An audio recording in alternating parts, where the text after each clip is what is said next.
بسم اللہ الرحمن الرحیم۔ آیت الکرسی کی فضیلت۔ آیت الکرسی کی فضیلت احادیث میں بکثرت آئی ہے۔ چند احادیث آیت الکرسی کی فضیلت میں نقل کی جاتی ہے۔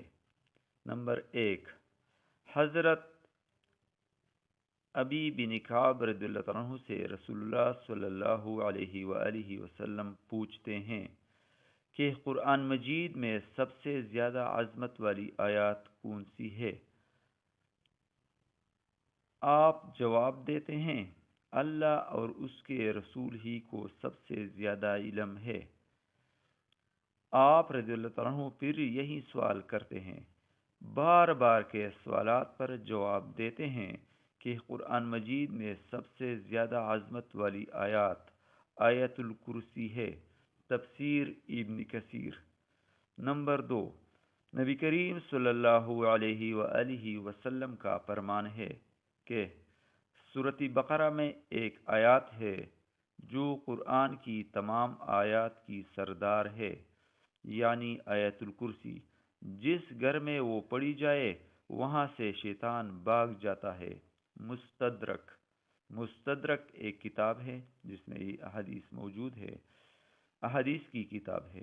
نمبر 3، نبی کریم صلی اللہ علیہ وآلہ وسلم فرماتے ہیں کہ آیت الکرسی اور الف لام میم اللہ لا الہ الا هو الحی القیوم میں اللہ تعالیٰ کا اسم اعظم ہے، یعنی اس میں اللہ تعالیٰ کا اسم اعظم ہے۔ نمبر 4، نبی کریم صلی اللہ علیہ وآلہ وسلم نے فرمایا، جو شخص ہر فرض نماز کے بعد آیت الکرسی پڑھ لے اسے جنت میں جانے سے کوئی چیز نہیں روکے گی سوائے موت کے۔ تفسیر ابن کثیر۔ نبی کریم صلی اللہ علیہ وآلہ وسلم نے فرمایا کہ جو شخص صبح کے وقت آیت الکرسی پڑھ لے گا وہ شام تک اللہ تعالیٰ کی حفاظت میں رہے گا، اور جو کوئی شام کے وقت پڑھ لے گا وہ صبح تک اللہ تعالیٰ کی حفاظت میں رہے گا۔ ترمذی شریف۔